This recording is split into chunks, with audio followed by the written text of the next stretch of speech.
শেষ করি। হ্যাঁ,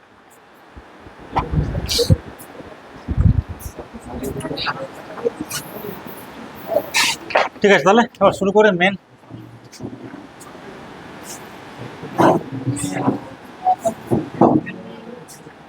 নিউরাল কন্ট্রোল অ্যান্ড কোঅর্ডিনেশন।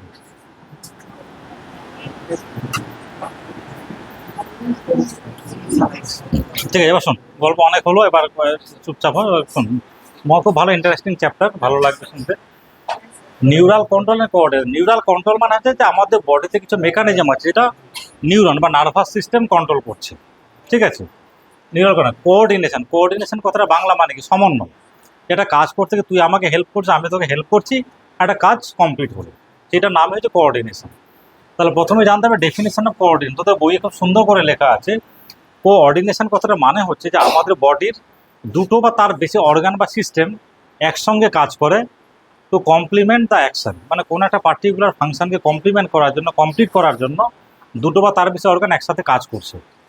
যেমন ধর, এবার আমি চুপচাপ দাঁড়িয়ে আছি, তো এবার এক্সারসাইজ শুরু করলাম। তাহলে এক্সারসাইজ শুরু করতে গেলে কি আমার মাসেলের মুভমেন্ট হচ্ছে, মাসেলের কন্ট্রাকশন হবে। তাহলে যখন মাসেলের মুভমেন্ট হয় তখন কি হবে, যে মাসেলের মধ্যে এনার্জি সাপ্লাই দরকার বেশি, অক্সিজেন বেশি করে লাগবে, মাসেল কাজ করছে তো। তাহলে অক্সিজেনের ফ্লো যেতে হবে, মানে অক্সিজেন পৌঁছাতে হবে। অক্সিজেন পৌঁছানোর রাস্তাটা কি? ব্লাড যেতে হবে। তাহলে ব্লাড ফ্লোটা বাড়বে, ব্লাড ভেসেলটা ডাইলেট করবে বা ব্লাডটা বেশি বেশি করে যাবে, এক নম্বর। বা ব্লাড বেশি আসতে গেলে কাকে বেশি কাজ করতে হবে? হার্টকে বেশি কাজ করতে হবে, এক নম্বর। আবার হার্ট তো অক্সিজেন পৌঁছে দিচ্ছে, কিন্তু অক্সিজেন নিচ্ছে কে? লাংস। তার নেচার থেকে বেশি বেশি করে অক্সিজেন নিতে হবে। তাহলে যখন আমি এক্সারসাইজ শুরু করলাম, আমার এনার্জি ডিমান্ড বাড়ছে, মাসেল অ্যাক্টিভিটি করতে হবে, আমার ব্লাড বেশি, মানে অক্সিজেন বেশি করে দরকার। অক্সিজেন পৌঁছাবে কে? Blood through the blood vessel. ব্লাডটাকে পাম্প কে করছে? হার্ট। আর নেচার থেকে অক্সিজেন কে নিচ্ছে? লাং।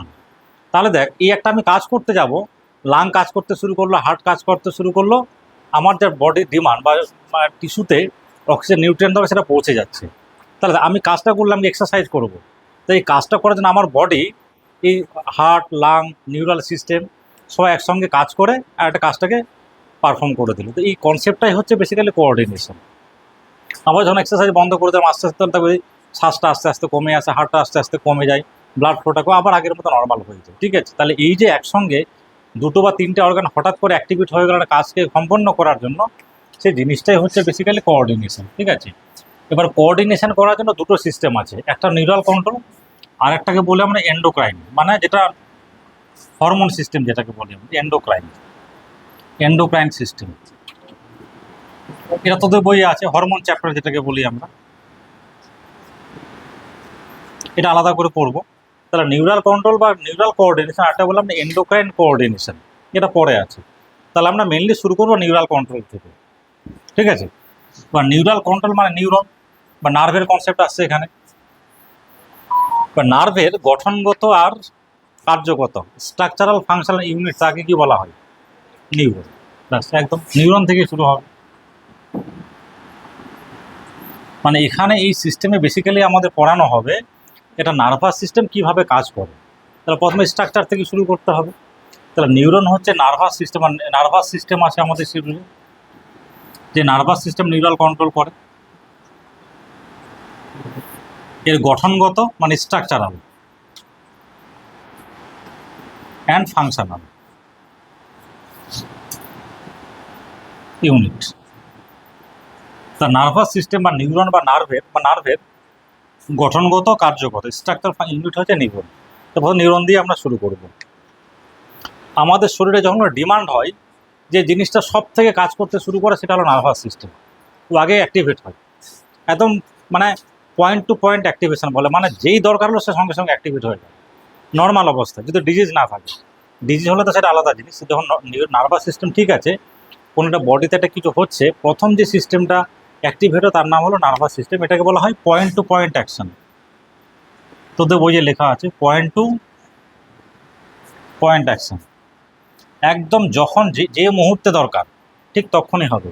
আর এন্ডোক্রাইন সিস্টেম একটু দেরিতে অ্যাক্টিভেট হয়, সেটা পরে পড়বো আমরা। এই নিউরাল কোঅর্ডিনেশন আর এন্ডোক্রাইন কোঅর্ডিনেশন দুটোর মধ্যে পার্থক্য আছে, ওই চ্যাপ্টারে আছে, ওখানে গিয়ে পড়াবো। ঠিক আছে, এবার ডাইরেক্টলি আবার নিউরনে চলে যাবো আমরা। নিউরনের গঠন ছোটবেলা থেকে পড়ে আসছিস, মাধ্যমিক লেভেল থেকে। ঠিক আছে, হ্যাঁ। আজ নতুনভাবে পড়াবো। দেখ, নিউরন বেসিক্যালি কি একটা, এটা সেল, আর কিছু না। নিউরন হচ্ছে কিছু না, সেল একটা। নিউরন হচ্ছে বেসিক্যালি সেল, আর কিছু না। নর্মাল সেলের কি থাকে, একটা বাইরেটা সেল মেমব্রেন, ভেতরটাকে আমরা কি বলবো, সাইটোপ্লাজম। এটা সেল মেমব্রেন।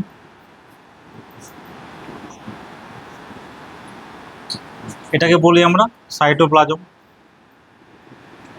সাইটোপ্লাজমে কি থাকে, অনেক কিছুই থাকে, লাইসোজোম থেকে শুরু করে এন্ডোপ্লাজমিক রেটিকুলা, মাইটোকন্ড্রিয়া, লাইসোজোমে অনেক কিছু থাকে। তাহলে সব কিছু এখানেও থাকে। আর নিউক্লিয়াস থাকে একটা, নর্মাল সেলের কথা বলছি। নিউক্লিয়াস ক্রোমোজোম থাকে, ক্রোমোজোমের ভিতরে ডিএনএ থাকে, এটা নর্মাল সেলের স্ট্রাকচার, ঠিক আছে। একটা সেলের সঙ্গে নিউরনের কোনো ডিফারেন্স নেই, শুধু নিউরনটা একটা সেল থেকে মানে জিনিসটা অন্যরকমভাবে হয়ে গেছে। অর্থাৎ এই একটা সেল, ঠিক আছে। তাহলে প্রথমে একটা মেন বডিটা আমি রেখে দিলাম নিউরনের। আমি নিউরনে যাচ্ছি, এবার নিউরনের স্ট্রাকচার। এটা ছিল নর্মাল সেল। আর নিউরনটা হচ্ছে বেসিক্যালি একটা মডিফাইড সেল, মানে পরিবর্তিত সেল। এই একটা সেল, ঠিক আছে। তাহলে যেরকম নিউক্লিয়াস থাকে, সে নিউক্লিয়াস থাকবেই, কোনো কথা নেই। নিউক্লিয়াস ভিতরে ক্রোমোজোম থাকে, তার ভিতরে ডিএনএ থাকে, ঠিক আছে। তাহলে এইটা হলো নিউরনের বেসিক স্ট্রাকচার। এটাকে আমরা কি বলে, সেল বডি। Sell body. তাহলে এখানে কি থাকে, সাইটোপ্লাজম যেরকম থাকে থাকবে, নিউক্লিয়াস যেরকম আছে থাকবে। কিন্তু এটা কি বলা, মডিফাইড সেল বা পরিবর্তিত সেল। এটা সেল তো ছিলই, মেন যে জিনিসটা আছে তার সঙ্গে কিছু অ্যাডিশন হয়, তার মধ্যে এখানে প্রসেস যুক্ত হয়ে যায়, ছোটো ছোটো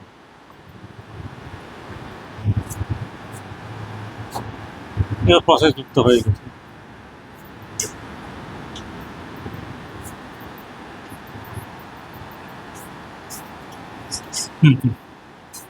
আমি ছবি ভালো আঁকতে পারি না ছোটবেলা থেকে, ঠিক আছে, সেই জন্য মেন ছবিটা আঁকা প্র্যাকটিস করে দিতে হবে। এগুলো প্রসেস, ঠিক আছে। তাহলে সেলের মধ্যে কিছু চুল, মানে এটা মাথা ছিল, বডি মানে মাথা, তার মধ্যে চুল গজিয়ে গেছে, ঠিক আছে। এই প্রসেসগুলোর নাম কি বলে, ডেনড্রাইট বলে। ডেনড্রাইট বা ডেনড্রাইটটা নাও থাকতে পারে, একটা থাকতে পারে, দুটো থাকতে পারে, তার বেশি থাকতে পারে। তাহলে ডেনড্রাইটের নাম্বারটা ভ্যারি করে, একদম নাই থাকতে পারে মানে জিরো, একটা থাকতে পারে, দুটো থাকতে পারে, আর বেশি থাকতে পারে। এটা ডিপেন্ড করে, কয়েকশো কয়েক হাজারও থাকতে পারে, বা নাও থাকতে পারে। নাও থাকতে পারে, একটা বা দুটো হতে পারে, অনেক অজস্র হতে পারে, ঠিক আছে। এটা হলো ডেনড্রাইট। আর নিচে একটা বড় একটা প্রসেস তৈরি হয়, এটার কি নাম, এটার নাম হচ্ছে অ্যাক্সন। তাহলে একটা নিউরনে অ্যাকশন কিন্তু একটাই থাকবে, অ্যাকশনের নাম্বারটা ফিক্সড, শুধু অ্যাকশন আছে। আর ডেনড্রাইটটা জিরো হতে পারে, একটা দুটো হবে, তারও বেশি হতে পারে, কয়েক হাজার বা মিলিয়নও হতে পারে, ওটা কোনো ফিক্স নেই। কিন্তু অ্যাকশন অলওয়েজ একটাই, একটার বেশি অ্যাকশন থাকবে না। সে কোনো নাও থাকতে পারে, সেটা আলাদা জিনিস, কিন্তু একটার বেশি অ্যাকশন থাকবে না, ঠিক আছে। এবার দেখ, যখন অ্যাকশনটা নিচের দিকে আসে, তখন এরকম প্রসেসের মতো তৈরি হয়।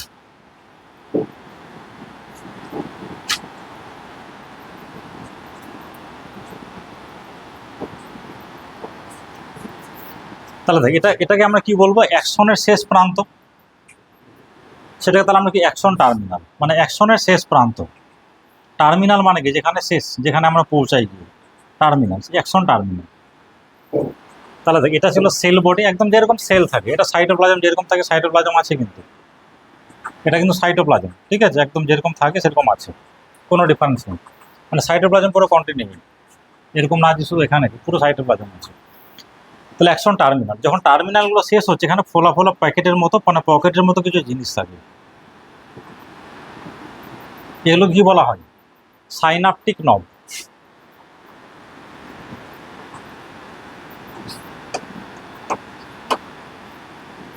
নব মানে ছোট ছোট, মানে ভেসিকেলের মতো গোল গোল জিনিস, ছোট ছোট পকেট, ঠিক আছে। বা সাইনাপটিক কথাটা মানে কি, সাইনাপটিক কথাটা যেমন সাইনাপস। সাইনাপস কথাটার মানে হলো জাংশন, ঠিক আছে। এবার দেখ, আমাদের বডিতে একটা নিউরনে মিলিয়ন মিলিয়ন নিউরন আছে, ঠিক আছে। একটা যখন নার্ভ হয়, ধর এই একটা এখানে ডেনড্রাইট, এই অ্যাকশন গেল, ঠিক আছে, এখানে গ্যাপ আছে, আবার এখানে নিউরন শুরু হচ্ছে, ডেনড্রাইট আছে, আবার এরকম হচ্ছে, এটা শেষ হলো, এরকম চলছে, ঠিক আছে। তাহলে দেখ, এই যে দুটো নিউরনের মাঝখানে যে গ্যাপ বা জাংশন, ওইটাকে বলে সাইনাপস। তার মানে এখান থেকে আরেকটা নিউরন শুরু হবে, এখানে আরেকটা নিউরন আছে, এগুলো ডেনড্রাইট। তাহলে দুটো নিউরনের মাঝখানে যে জাংশনটা, গ্যাপটা, সেটাকে বলে সাইনাপস। তো সাইনাপসের নবগুলো থাকে বলে তার নাম হয়ে যাচ্ছে সাইনাপটিক নব বা সাইনাপটিক ভেসিকল। বোঝা গেল? তাহলে সাইনাপস কথাটা মানে কি? এবার দেখ, ফাইনাল নার্ভ যখন শেষ হয়, একদম এই চলছে চলছে একটা শেষে গিয়ে স্কেলিটাল মাসেলে, মানে মাসেলে শেষ হচ্ছে, মেকানিজমটা পড়ে আসছে। তাহলে দেখ, এটাও সাইনাপস, এটাও সাইনাপস। এটা হলো basically synapse between two neuron, বা দুটো নিউরনের মধ্যে ছোট গ্যাপ থাকে, একদম পুরো কন্টিনিউয়াস গ্যাপ থাকে।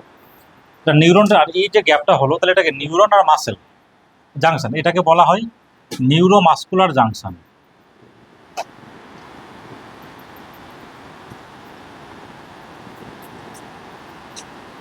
মানে যেখানে একটা নিউরন শেষে গিয়ে একটা মাসেলের সঙ্গে একটা গ্যাপ, মাসেলে গিয়ে মাসেলে কেন যায়, মাসেলে সেটা পরে আসবো, নিউরন মাসেলে কী কাজ করে সেটা আমরা বলবো। তাহলে একটা নার্ভ যাচ্ছে যাচ্ছে, তোর এখানকার মাংসপেশিটা নার্ভ আসছে, তাহলে একটা মাংসপেশিতে সে নার্ভটা শেষ হলো, তাহলে ওই যে জাংশনটা মাসেল আর নার্ভের যে জাংশন, সেটাকে বলে আমরা নিউরোমাস্কুলার জাংশন। এখানে কি করে সিগন্যাল ট্রান্সমিশন হয় তোদের বইয়ে আছে, পড়াবো, ঠিক আছে। তো এটা হলো সেই জন্য সাইনাপস ব্যাপারটা কি, সেটাতে এটা এক ধরনের সাইনাপস, এটা সংযোগস্থল বা গ্যাপ বা সন্ধি স্থান। এটা ইন বিটুইন টু নিউরন, এটা হচ্ছে নিউরন আর মাসেলের মধ্যে, ঠিক আছে, নিউরোমাস্কুলার। এটাও কিন্তু সাইনাপস, এটাও এক ধরনের সাইনাপস, এটাও সাইনাপস, এটাও সাইনাপস। তাহলে সাইনাপস কথাটা মানে হলো সংযোগস্থল। তার নিউরন আর মাসেলের সংযোগস্থল, সেটার নাম হয়ে গেল নিউরোমাস্কুলার জাংশন। বাস, পরিষ্কার কথা, বাকিটা পরে আসছে। তো এই যে নবগুলো, এখানে কি থাকে, ছোট ছোট ভেসিকেল থাকে, মানে ছোট ছোট মেমব্রেন দিয়ে একটা থলির মতো জিনিস থাকে, মেমব্রেন দিয়ে তৈরি, মানে বলের মতো। একটা ছোট বেলুন, একটা যখন বেলুন ফেটে গেলে আমরা কি করি, মুখে ছোটবেলায় করতাম না, ওইরকম ভেসিকেল তৈরি করতাম, ঠিক আছে, ওটাকে বলে ভেসিকেল। এই ভেসিকেলগুলোর ভিতরে কি থাকে, নিশ্চয়ই কিছু একটা থাকে। তাহলে এই একটা ভেসিকেল ধরে এখানে আমি দেখাচ্ছি, এই ভেতরে জিনিসটা যেটা এই মানে সাইনাপটিক নবের ভেতরে আছে, এই ভেসিকেলের মাঝখানে একটা কেমিক্যাল থাকে, সেই কেমিক্যালটার নাম কি, acetyl choline.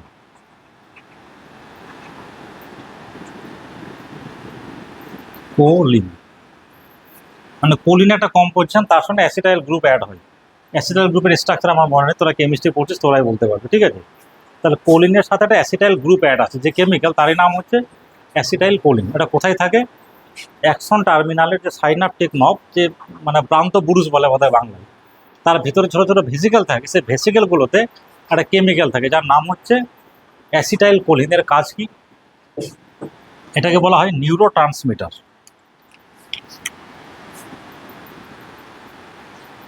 Neuro transmitter, transmitter যে ট্রান্সমিট করে, যে সিগন্যালটাকে ট্রান্সমিট করে। যেমন ধর, এই নার্ভের মধ্যে একটা সিগন্যাল যাচ্ছে, সেটা অ্যাকশন পোটেনশিয়াল, সেটা আমরা একটু পরে পড়ব। তাহলে অ্যাকশন পোটেনশিয়াল, এখানে গ্যাপ আছে, তো তাহলে এই গ্যাপটা পেরিয়ে সিগন্যালটা পরে নার্ভে যেতে হবে। তাহলে ওই যে গ্যাপের জায়গাটা ট্রান্সমিট করতে যে হেল্প করবে, মানে ধরো একটা নিউরন, এখানে একটা অ্যাকশন পোটে ইলেকট্রিসিটি যাচ্ছে, এবার এখানে গ্যাপ আছে, ডাইরেক্টলি তো যাবে না, তাহলে এখানে কিছুটা কাজ করতে হবে। সেই কাজটা, সংযোগের কাজটা কে করে, সিগন্যালটাকে ট্রান্সমিশন করতে কে হেল্প করে, অ্যাসিটাইল কোলিন। যেহেতু নিউরনের সিগন্যাল ট্রান্সমিশনে হেল্প করছে, সেই জন্য নাম হচ্ছে নিউরো ট্রান্সমিটার। ঠিক একই রকমভাবে যখন নিউরো মাস্কুলার জাংশন আসবে, এখানে অ্যাসিটাইল কোলিন কী করবে, অ্যাকশন পোটেনশিয়ালটাকে নার্ভ থেকে মাসেলে নিয়ে যেতে হেল্প করবে। তার মানে কি, একটা নার্ভ থেকে মাসেলেও বা নিউরনের সিগন্যালটাকে, নিউরনের সিগন্যাল মানে অ্যাকশন পোটেনশিয়াল বা ক্রিয়া বিভব যেটাকে বলি আমরা, ওর মেকানিজমটা পড়বো, তোদের বই আছে, খুব ভালো করে পড়িয়ে দেবো আমি।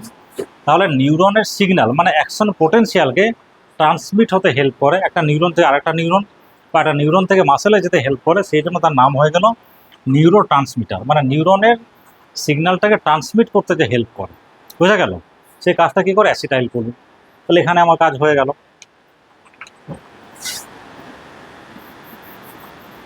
এবার দেখ, উপর থেকে শুরু করি। এটাকে আমরা কি বলি, সাইটোপ্লাজম, তাই তো, সেলের ভেতর সাইটোপ্লাজম, এখানেও সাইটোপ্লাজম, নামটা হচ্ছে আলাদা। এই যে ধর এটা অ্যাকশন, তো এটাকে আমরা কি বলবো, অ্যাকশন।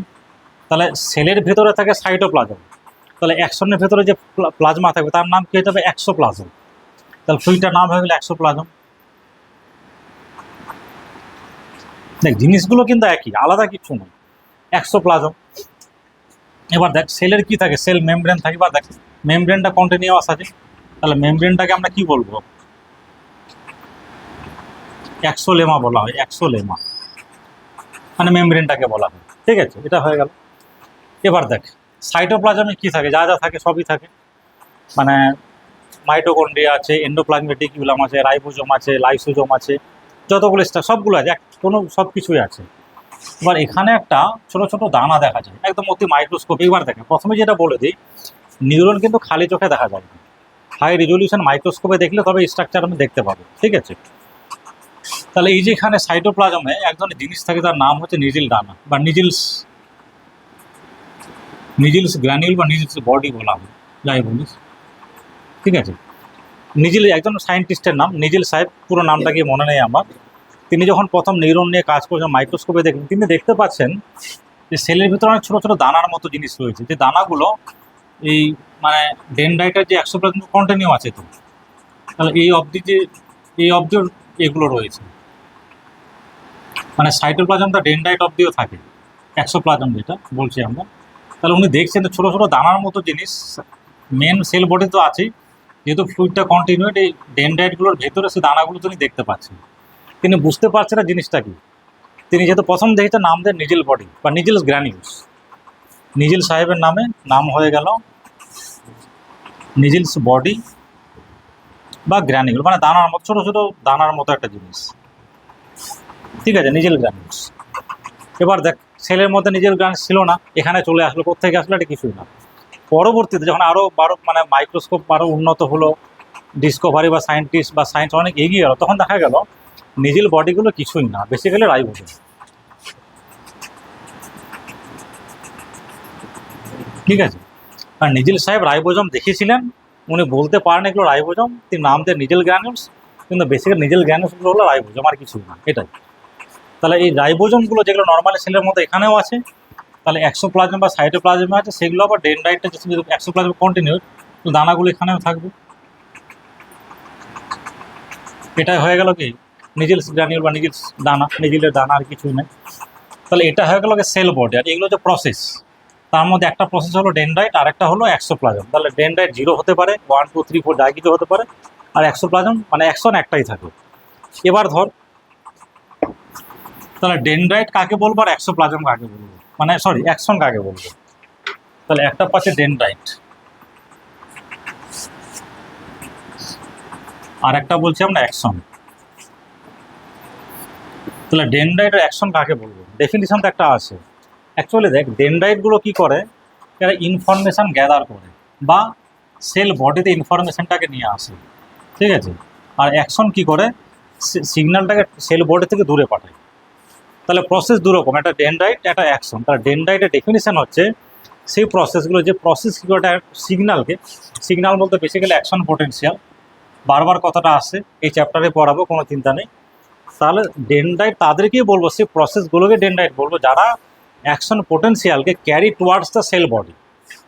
তাহলে যে প্রসেসগুলো একটা সিগন্যালকে, অ্যাকশন পোটেনশিয়ালকে ক্যারি করছে টুয়ার্ডস দ্য সেল বডি, তাকে বলছি আমরা ডেনড্রাইট। আর যে প্রসেসটা অ্যাকশন পোটেনশিয়াল ক্যারি করছে away from the cell body, মানে সেল বডি থেকে দূরে, তার নাম হয়ে গেল অ্যাকশন।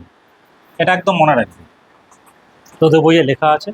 তাহলে অ্যাকশন ডেনড্রাইট ডেফিনেশনের পার্থক্যটা হচ্ছে ডেনড্রাইটগুলো ইনফরমেশান সেল বডির দিকে নিয়ে আসে, আর অ্যাকশন সেল বডি থেকে দূরে নিয়ে যায়। ভেরি সিম্পল, যেমন ধরো অ্যাকশন পোটেনশিয়াল যাচ্ছে, তাহলে কি প্রথমে এখান থেকে গেল, অ্যাকশন নিয়ে যাচ্ছে, আবার এখানে যখন ডেনড্রাইটগুলো করবে সেল বডি, আবার অ্যাকশনের পরেরটাতে নিয়ে যাবে, এইভাবে একটা সিগন্যাল যাবে আস্তে আস্তে। ঠিক আছে, তাহলে এটা হয়ে গেলো ডেনড্রাইট, এটা হয়ে গেলো অ্যাকশন।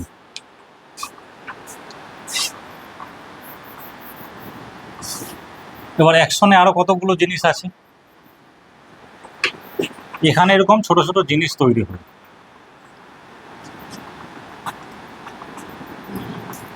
এটা কি বলে, এটা কি নাম মনে আছে, মাইলিন সিদ।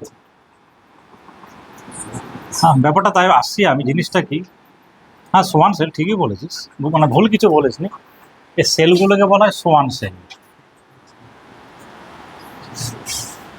কিছুই না, এগুলো এক ধরনের সেল। সোয়ান সাহেব দেখেছিলাম, তার নাম নিয়ে নামটা ঢুকিয়ে দিয়েছে সোয়ান সেল, কিছুই না, এগুলো সেল, আর কিছু মনে রাখবেন। সোয়ান সেল কি, এটা সিম্পল একটা সেল। তুই দেখলে তুই নাম দিয়ে দিবি তোর একটা, ঠিক আছে, তোর নামটা থেকে যাবে, এরকম ব্যাপারটা, ঠিক আছে। এই সোয়ান সেল যেটা তৈরি করে, এটা এই যে কনসেপ্ট, এটাকে মাইলিন সিদ বলা হয়, মাইলিন সিদ। জিনিসটাকে আমি বুঝিয়ে বলছি। এবার দেখ, এই সিদটা কিন্তু কন্টিনিউয়াস না, মানে এখানে একটা হয়েছে আবার মাঝখানে গ্যাপ আছে, ঠিক আছে। তাহলে এই যে গ্যাপটা, এটাকে কি বলা হয়? র্যানভিয়ারের পর্ব, তাই তো। তো nodes of Ranvier, nodes, N O D, nodes of Ranvier বলবি না কিন্তু, র্যানভিয়া। এখানে আটটা উচ্চারণ হবে না, না বৃষ্টি আসতে দে, ঠিক আছে, ঠিক আছে।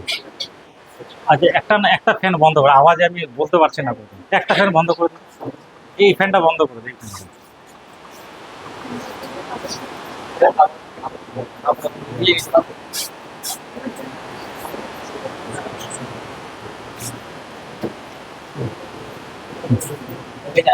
ঠিক আছে, হ্যাঁ চলো।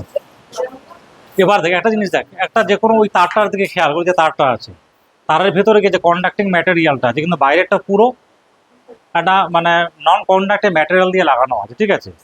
তো এটা বেসিক্যালি নন কন্ডাক্টিং ম্যাটেরিয়াল, কিন্তু ওই তারটা কি দেখ পুরো কন্টিনিউয়াস আছে। যদি এরকম যদি করি, যে কেটে দিলাম আবার কেটে দিলাম, তাহলে হাত দিলে আমরা লেগে যাবো তো, ঠিক আছে।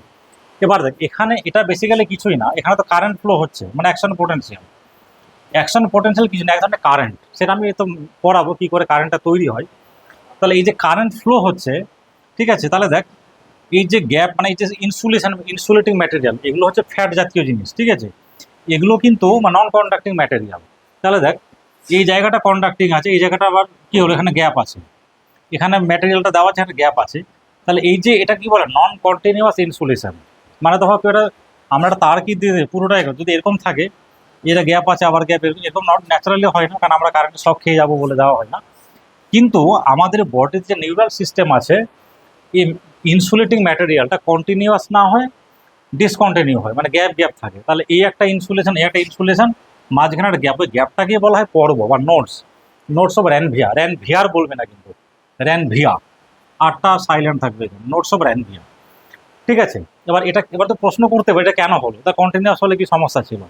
দেখ একটা হয় যে কি থাকে না, আর যাদের মাইলিন থাকে মানে সিট থাকে, মানে নন কন্ডাক্টিভ ম্যাটেরিয়াল দেওয়া থাকে, ইন্টারাপ্টেড হয়, মানে কন্টিনিউয়াস হয় না।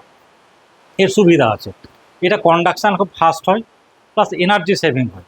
মানে এই যে ইলেকট্রিসিটি যে কন্ডাকশন হবে, অ্যাকশন পোটেনশিয়াল এরকম হলে খুব ফাস্ট হয়, প্লাস হচ্ছে এই ফাস্ট করতে গিয়ে এনার্জি খরচাটা কম হয়, যার জন্য এরকম করা হয়েছে। মেকানিজম তোদের বোঝে নেই, তো কনসেপ্টটা বলে দিলাম যে কেন এরকম রাখা হয়েছে, সব কিছুর উদ্দেশ্য আছে। তাহলে এটার সুবিধাটা হচ্ছে ফাস্ট কন্ডাকশন, মানে একদম জোরে হবে। আর একটা কি হয়, এনার্জি সেভিং প্রসিডিওর বা এনার্জি সেভিং প্রসেস, এটা থাকাতে এনার্জি মানে কন্ডাকশনও বেশি হলো, খুব তাড়াতাড়ি হলো, প্লাস এনার্জি মানে এটিপি খরচা কম হবে, সোজা কথা, ঠিক আছে। এই অবধি বোঝা গেছে। এবার ইনসুলেশনটা এই জিনিসটা নিয়ে বলি একটু। তাহলে মাইলিন সিট জিনিসটা কি, এটা কিছু না, একটা সেল একটা, ঠিক আছে। এই সেলটার নাম তোরা বলে দিলি সোয়ান সেল, ঠিক আছে। আর খাতা একটা কাগজ, লম্বা করে কাগজ ছিঁড়ে দে একটা, আমাকে এরকম লম্বা করে একটা কাগজ ছিঁড়ে দে, যে কোনো অত পরিষ্কার দরকার নেই, যে কোনো অতটা লাগবে না।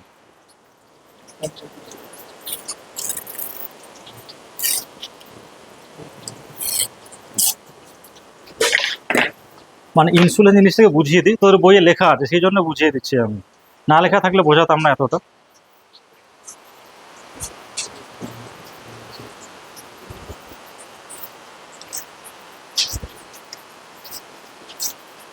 কি বললাম, সোয়ান সেল কিছু না, সেল একটা, ঠিক আছে। এবার ধর এই একটা সেল, সোয়ান সেল,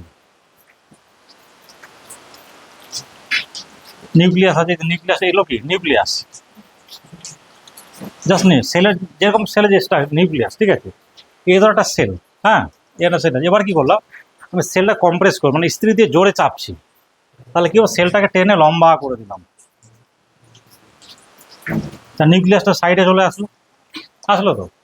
একটা গোল সেল ছিল সোয়ান সেল, তাকে আমি জোরে কম্প্রেস করলাম, সেলটা লম্বা হয়ে গেল, নিউক্লিয়াসটা একদিকে চলে আসবে। ধর একটা গোল জিনিস ধরে আমি টানছি এরকম, তাহলে কি হবে, নিউক্লিয়াসটা লম্বা হয়ে যাবে।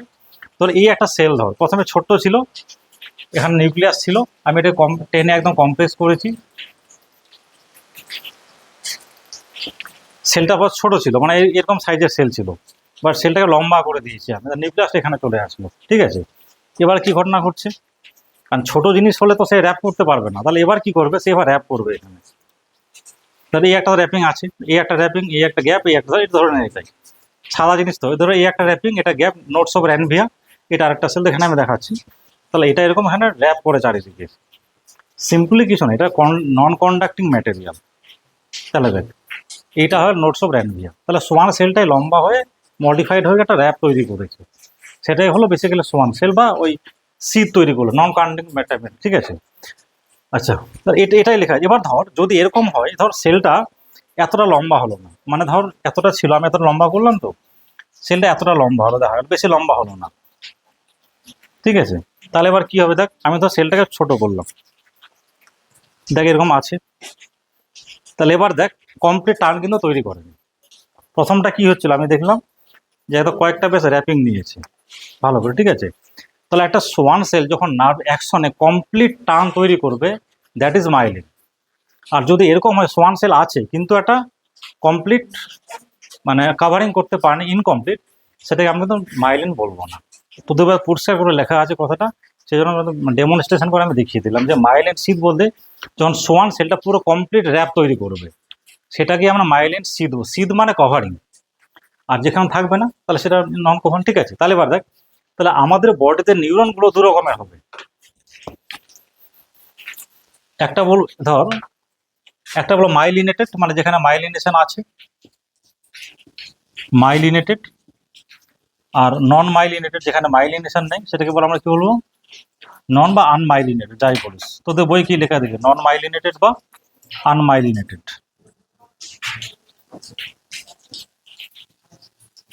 মানে দেখ দু ক্ষেত্রে কিন্তু সোয়ান সেল আছে। মাইলিনেটেড মানে যেখানে কমপ্লিট টার্ন তৈরি করেছে একেবারে, আর যেখানে ইনকমপ্লিট বা র্যাপিং করতে পারে না, কভারিং করতে পারে, সেটাকে বলছি আমরা আনমাইলিনেটেড। ঠিক আছে, তাহলে আমাদের বডিতে দু রকম নিউরন আছে বা নার্ভ আছে। নার্ভ তো বেশি নিউরন দিয়ে তৈরি, তাহলে যে নার্ভের যে নিউরনগুলোতে কভারিং মাইলিন সি থাকবে, সেটাকে বলে মাইলিনেটেড। মাইলিনেটেড হলে যেটা সুবিধা, কন্ডাকশন ফাস্ট হয়। আর নন মাইলিনেটেড কন্ডাকশন হয় কিন্তু স্লো হয়, তুলনামূলক স্লো হয়, এনার্জি এটিপি খরচাটা বেশি লাগে। ঠিক আছে, এবার মাইলিনেটেড নার্ভ কোথায় কোথায় থাকে, যেটা তোদের লিখেছে, ক্রেনিয়াল নার্ভ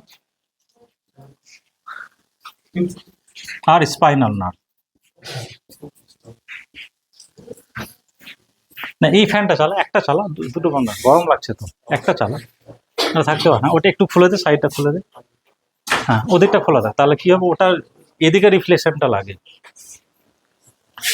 তাহলে আমাদের শরীরে মাইলিনেটেড নার্ভগুলো সেটা কোথায় কোথায় আছে, cranial nerve, spinal. Cranial nerve বলতে কোনগুলোকে বলে, বাংলা কি বলে, করটিও স্নায়ু। মানে আমাদের ব্রেন থেকে কিছু নার্ভ, যদি এই যদি আমাদের ধর এই ব্রেন, ঠিক আছে, আর নিচের দিকে স্পাইনাল কর্ড, তাহলে ব্রেন থেকে কিছু নার্ভ বেরিয়ে আসে, করটিও স্নায়ু বলে। কত জোড়া থাকে, 12 জোড়া, 12 পেয়ার। মানে এদিকে যে নার্ভটা, এদিকে দুদিকে আছে, তাহলে এদিকে 12টা, এদিকে 12টা, তাহলে 12 পেয়ার। তাহলে ক্রেনিয়াল নার্ভগুলো হচ্ছে মাইলিনেটেড, প্লাস হচ্ছে যেগুলো স্পাইনাল কর্ড থেকে নার্ভগুলো বেরিয়ে আসছে, তাকে আমরা কি বলবো, স্পাইনাল নার্ভ। ঠিক আছে, তাহলে ক্রেনিয়াল নার্ভ, স্পাইনাল নার্ভ, এগুলো হচ্ছে মাইলিনেটেড। তোদের বইয়ে যা লেখা আছে আমি তার বাইরে একটাও কিছু বলছি না। ঠিক আছে, আর আনমাইলিন নার্ভ কোনগুলো, যেমন অটোনমিক নার্ভাস সিস্টেম পড়বো আমরা, অটোনমিক নার্ভ,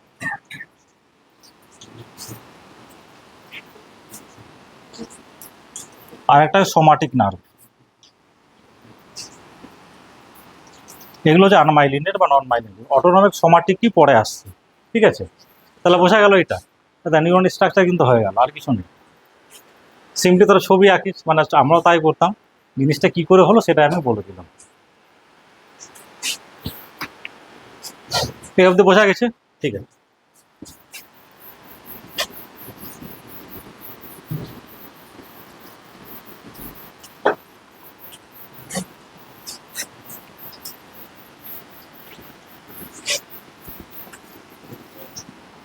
বইটা একটু দেখি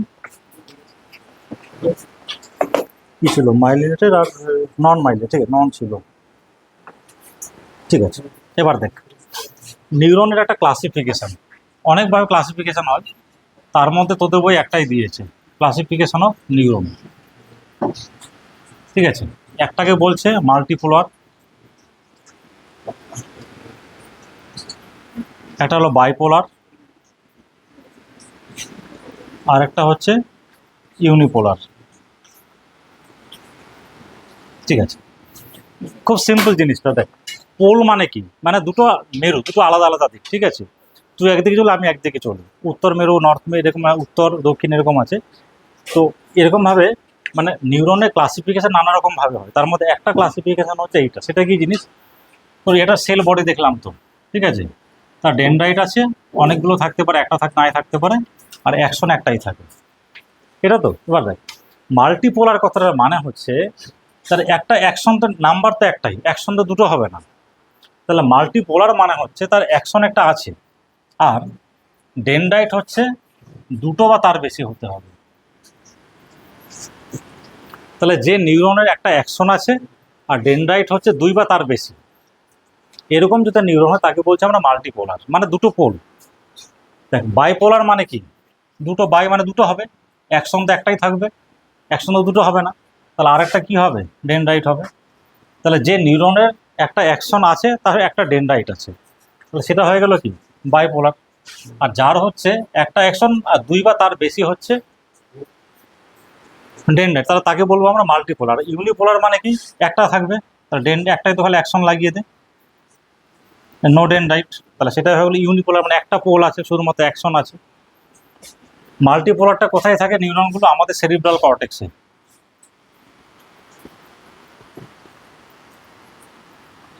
সেরিব্রাল কর্টেক্স বলতে এই যে আমাদের ব্রেন আছে, ব্রেনের যে একদম উপরে জায়গাটা সেরিব্রাল কর্টেক্স। আমি আগের দিনে বলেছিলাম যে কোনো একটা অর্গানের বাইরের লেয়ারটাকে বলি আমরা কর্টেক্স, আর ভেতরেরটাকে বলি আমরা মেডালা। তাহলে এই যে আমাদের সেরিব্রাম, আমাদের ব্রেন আছে, তার উপরে যে লেয়ারটা যেটা কর্টেক্স বলি আমরা, যে সেরিব্রাল কর্টেক্সে যে নিউরনগুলো থাকে, একটা তো অ্যাকশন থাকে, আর তার সঙ্গে অনেকগুলো ডেনড্রাইট থাকে, দুই বা তার বেশি, 1000, 10,000, মিলিয়ন নাম্বারেও থাকতে পারে, আর অজস্র থাকে। আর বাইপোলার মানে কি, একটা অ্যাকশন আর ডেনড্রাইট। এটা কোথায় থাকে? চোখে থাকে। চোখের কোথায়? রেটিনাতে, রেটিনা অফ আই। শুধু এক্সাম্পলটা বোঝায়। ইউনিপোলার মানে হচ্ছে শুধুমাত্র অ্যাকশনের ডেনড্রাইট নেই, এটা আমরা যখন মায়ের পেটে তৈরি হয়, এমব্রায়োনিক স্টেজ থাকি, সেই এমব্রায়োনিক স্টেজে সেলগুলো থাকে।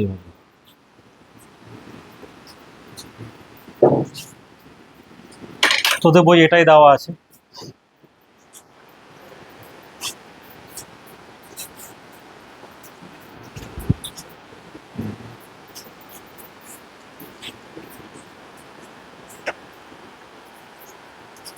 বৃষ্টি হচ্ছে না, থেমে গেছে।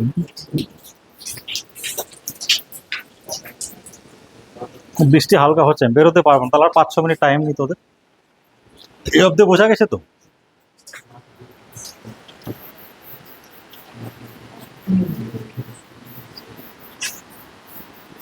তাহলে মাল্টিপোলার, বাইপোলার আর ইউনিপোলার।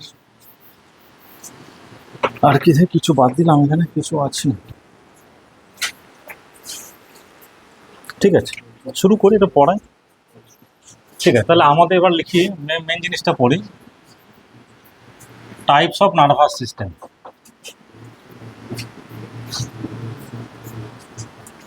ঠিক আছে, দুটো আছে, একটাকে বলি আমরা সিএনএস বা সেন্ট্রাল নার্ভাস সিস্টেম, আরেকটাকে বলি আমরা পিএনএস, পেরিফেরাল নার্ভাস সিস্টেম।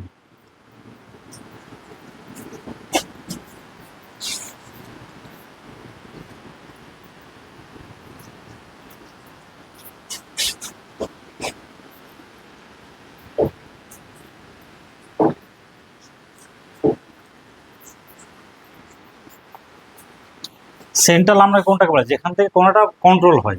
যেমন আমাদের মানে গোটা ভারতের রাজধানী হচ্ছে দিল্লি, তাহলে ভারতবর্ষে কী হবে না, সব কোথা থেকে কন্ট্রোল হচ্ছে? দিল্লি থেকে হচ্ছে। বা পশ্চিমবঙ্গ বা যে কোনো রাজ্যে একটা রাজধানী থাকে, সেখান থেকে সব কিছু কন্ট্রোল হচ্ছে। বা একটা জেলার একটা ডিস্ট্রিক্ট থাকে, এরকম একটা জেলা, তারপর সদর অফিসটা কোথায়? মালদাতে, এরকম। ঠিক আছে, তাহলে সেন্ট্রাল নার্ভাস সিস্টেম মানে হচ্ছে নার্ভাস সিস্টেমের হেডকোয়ার্টার। খুব সোজা বাংলা কোথায়, নার্ভাস সিস্টেমের হেডকোয়ার্টার, যেখান থেকে সমস্ত কিছু মানে ওখানে প্রসেস হয়, ও সিগনাল দেয় কোথায় কী করতে হবে না করতে হবে। দুটো জিনিস আছে এখানে, একটা ব্রেন আর স্পাইনাল কর্ড। এই দুটো হচ্ছে কি আমাদের part of central nervous system. মানে এরা ইনফরমেশান গ্যাদার করে, তারা প্রসেস করে, তারপরে ঠিক করে যে কোন কাজটা হবে না হবে। যেমন ধর ওখানে জলের বোতলটা আছে, আমি এখানে ভাবলাম আমাকে জল খেতে হবে, শুধু ভাবলাম, তাহলে আমি কী করবো, সঙ্গে সঙ্গে হাঁটতে শুরু করলাম, জলের বোতলটা নিলাম, এটা খুললাম, জল খাবো, আবার না রাখবো, ঠিক আছে। তাহলে দেখ, আমি শুধু ভাবলাম যে আমাকে জল খেতে হবে, আমার ব্রেন কিন্তু পুরো সব কিছু মেজার করে দিল। এটা মানে গল্প বলার জন্য বোঝেন, এটাই হয়। আমি শুধু ভাবলাম যে আমাকে জল খেতে, মানে জলটা ওখানে আছে, ব্রেন পুরো কাজটা আমার করে দিল। আমি জলের বোতল ধরতে গিয়ে কি এরকম করলাম, একবারে ধরেছি, হ্যাঁ। আর নার্ভাস সিস্টেম থাকলে হাতটা কিন্তু এরকমভাবে চলে যাবে। তাহলে বডি জানে যে হাতটা কোথায় ফেলতে হবে, কতটা ধরতে হবে, খুলতে মুখে। জল খেতে আমি এদিকে জল ফেলে দিলাম, ব্রেন যদি উল্টোপাল্টা সিগনাল দেয় তাহলে জলটা আমি এদিকে ফেলে দেবো, ঠিক আছে, তোকে মার থেকে নিজেকে মেরে দিলাম। এটা হয়, দেখবি যাদের নিউরাল সমস্যা থাকে, হাত ঠিকঠাক কাঁপে, নানা রকম প্রবলেম, ঠিক আছে। তাহলে এই যে ফাইন এক্সিকিউশন, এটা কিন্তু আমি করছি না, কিন্তু সেরিব্রাল কর্টেক্স করছে এই কাজটা, পুরো মেকানিজম আছে, পুরো ডিটেলস অনেক কিছু, ঠিক আছে। এটা শুধু বললাম, সেই জন্য এটাকে বলছি আমরা সেন্ট্রাল নার্ভাস সিস্টেম। আমার হাতটা কাজ করছে, কিন্তু কাজটা কে করাচ্ছে, ব্রেন করাচ্ছে। আমি মুখে খাচ্ছি, মুখটা খুলতে গিয়ে ব্রেন সাহায্য করছে, জলটা গিলছি, আমি গিলছি, কিন্তু কাজটা কে করাচ্ছে, ব্রেন করাচ্ছে। প্রত্যেকটা কাজ ব্রেন, আমার শরীরের each and every function control by the brain. না, ব্রেনে স্ট্রোক হলে হাত প্যারালিসিস হয়ে যায়। অনেক পেশেন্ট আমাকে ডাক্তারবাবু আমার হাতটা ঝিনঝিন করছে, আপনি মাথার ছবি কেন করতে বলছেন? আরে প্রবলেমটা তো মাথাতে, সেই জন্য মাথার ছবি করতে বলছি, ঠিক আছে। আচ্ছা, একটা পেশেন্ট ওরকম ছিল, ও বলছে অনেকদিন আমার বাঁ দিকটা খুব ঝিনঝিন করছে, তা আমার দেখে মনে হয় স্ট্রোক হতে পারে, তাকে বলে মাথা সিটি স্ক্যান, সে কিছুতেই করো না, আমার তো হাত ঝিনঝিন, মাথার ছবি আমি কেন করবো? আচ্ছা, আপনি করবেন না সেটা আপনার ব্যক্তিগত ব্যাপার, কিন্তু আমার ক্লিনিক্যালে তো আপনার লাগবে না, আমি করবো না, ঠিক আছে, আপনি জানেন করবেন না, বাইরে বেরিয়েছে, আবার কাকে ফোন করে, তো কি মনে হয় ডাক্তার যখন বলছে তুই করা, সিটি স্ক্যান করে দেখা হলো ব্রেনের ভেতর ব্লাড জমে, অনেকটা ব্লাড জমে আছে, তারপর অপারেশন হয়েছে, ব্লাডটা বার পেয়েছেন, আজও বেঁচে আছে। সে এসে আমাকে একটাই হালে কথা বলে যে আপনার কথা শুনেছিলাম বলে আজকে বেঁচে আছে। তাহলে হাত ঝিনঝিন করলে মাথার ছবির দরকার হয়, ঠিক আছে।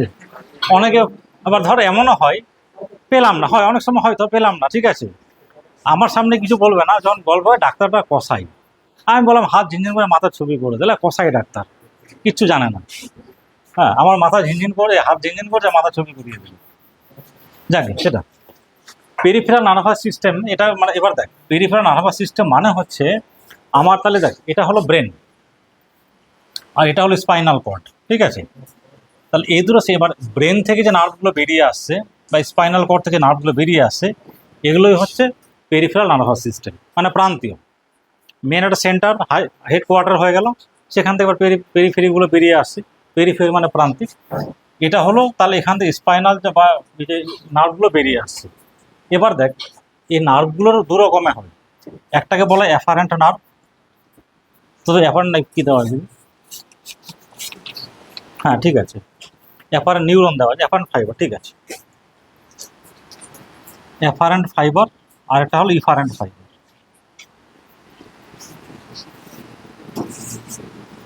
ঠিক আছে, এবার দেখ, অ্যাফারেন্ট ফাইবার কথাটার মানে হলো যে একটা সেন্সেশনকে বা একটা মানে কী হয় সিগন্যালকে ক্যারি করে ব্রেনে নিয়ে যাচ্ছে, তো এটা হলো ক্যারিং ফাইবার, মানে যে ক্যারি করে নিয়ে যাচ্ছে, ঠিক আছে। মানে ক্যারিং ফাইবার মানে হচ্ছে, ধর আমি এখানে টাচ করলাম তো, তাহলে এখন বুঝতে পারি টাচ করছি, এই যে আমি টাচ করলাম মানে সঙ্গে সঙ্গে আমি টাচ করিনি, কিন্তু এই যে আমি টাচ করেছি এখানে দেখ সেলগুলো এখন চুপচাপ আছে, আমি টাচ করলাম, একটা অ্যাকশন পোটেনশিয়াল তৈরি হলো, যেটা আমি মেকানিজম পড়াবো, সেই অ্যাকশন পোটেনশিয়াল নার্ভ দিয়ে স্পাইনাল কর্ড দিয়ে ব্রেনে যাচ্ছে।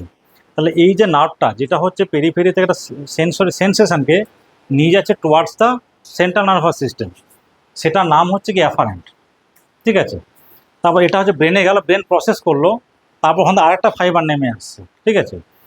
যে ফাইবারটা সিগন্যালটা ক্যারি করছে তার নাম হচ্ছে efferent fiber. Afferent fiber sensory ফাইবারও বলতে পারি আমরা, যে সেন্সেশনকে ক্যারি করছে টুয়ার্ডস দ্য সেন্সরি ফাইবার, আর যার নাম ইফারেন্ট তার নাম হলো মোটর ফাইবার, ঠিক আছে। একটা খালি ছবি আঁকবো, ছবি এঁকে আজকে ক্লাসটা শেষ করবো আজকের।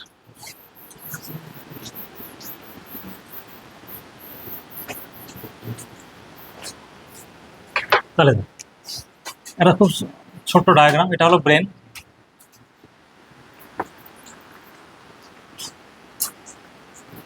আর এটা হলো স্পাইনাল কর্ড। একটু বড় করে আঁকি, স্পাইনাল কর্ড, ঠিক আছে। স্পাইনাল কর্ডে ধর এই যদি একটা ধর এই ধর পেন আছে, এটা স্পাইনাল কর্ড, ঠিক আছে। ধর আমি কেটে দিলাম, ধর এই যেমন জায়গাটা একটা শেপ দেখতে পাচ্ছি, তো যখন আমি একটা স্পাইনাল কেটে দিই, ধর এই একটা আমি সেকশন নিলাম, কাট সেকশন, জায়গাটা দেখতে এরকম টাইপের হয় একটু, এরকম দেখতে হয়, ঠিক আছে। আমি তো স্পাইনাল কর্ডটা এমনি কেটে দিই যদি একটা লেভেলে, এরকম দেখতে পাবো। ধরি আমি এখানে গোল করে দিলাম, এটা হলো সেন্ট্রাল কেন এই হয়ে গেল, ঠিক আছে। এই জিনিসটা কি পরে বলবো, এখন বলছি না আমি। তাহলে ধর এই একটা হচ্ছে একটা আমার অর্গান এখানে আছে, হাতে স্কিন একটা এরিয়া ধরেন একটা, তাহলে এখান থেকে একদম নার্ভ যাচ্ছে,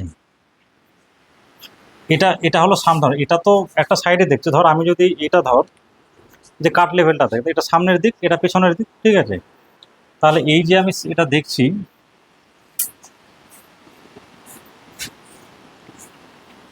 তাহলে এটা হলো অ্যান্টেরিয়র মানে সামনের দিকে, আর এটা হলো পোস্টেরিয়র মানে পেছনের দিকে। তাহলে দেখ, তাহলে একটা ফাইবার পিছন দিক দিয়ে ঢুকছে, ঠিক আছে। এটাকে বলে আমরা অ্যাপারেন্ট নার্ভ বা সেন্সরি নার্ভ বা ফাইবার, যাই বলিস, ব্যাপারটা একই। তাহলে যে নার্ভটা একটা সেন্সেশনকে পেরিফেরি থেকে ক্যারি করে নিয়ে যাচ্ছে towards the central nervous system, তাকে বলছি আমরা সেন্সরি নার্ভ বা ফাইবার বা অ্যাফারেন্ট ফাইবার। এবার কি হলো, এখান থেকে ফাইবারগুলো উপর দিকে উঠবে, একদম ব্রেনে যাবে, সিগন্যালটা চলে গেল, এখানে প্রসেস হলো, তারপরে আবার সিগন্যালটা এখান থেকে নামবে, ঠিক আছে, নেমে এই সামনের দিয়ে বেরিয়ে এসে এখানে করবে। তাহলে এখানে আমি টাচ করলাম, একটা কিছু কেমিক্যাল চেঞ্জ হয়, অ্যাকশন পোটেনশিয়াল তৈরি হয়। তাহলে অ্যাকশন পোটেনশিয়াল এবার নার্ভ দিয়ে যাচ্ছে এখানে, এবার উপরেও গেল, নিচের দিকে নামছে, এখান থেকে প্রসেসিং হয়। এটাকে আমরা কি বলছি, ইফারেন্ট ফাইবার বা নার্ভ যাই বলি, বা মোটর নিউরন, ঠিক আছে। আর যেটা উপরে উঠছিল এটাকে বলছি আমরা অ্যাসেন্ডিং ট্রাক্ট। এই নামটা তোদের বইয়ে আছে, ওই জন্য আমি বলে দিচ্ছি। অ্যাসেন্ডিং নাম তাহলে কি হবে, ডিসেন্ডিং।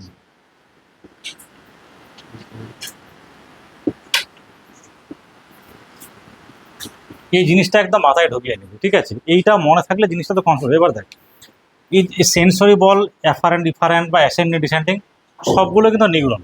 কি দিয়ে তৈরি, মানে নার্ভ কি দিয়ে, নিউরন দিয়ে তৈরি।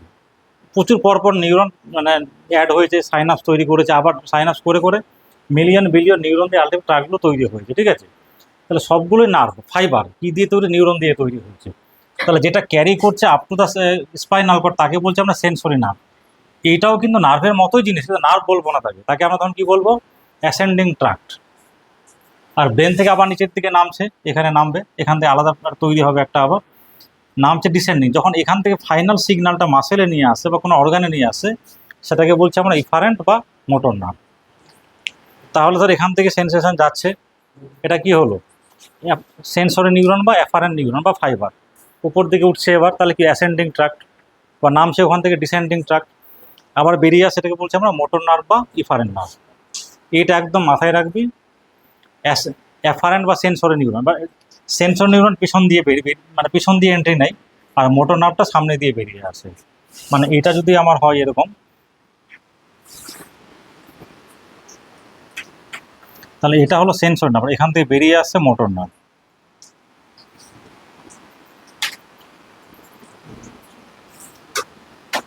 ঠিক আছে, তাহলে একদম পরিষ্কার। সেন্সরি নিউরন বা afferent neuron, ascending tract, descending tract, motor neuron বা এফেক্টর নিউরন। বাস আজকে এটুকুই থাক, পরের দিন।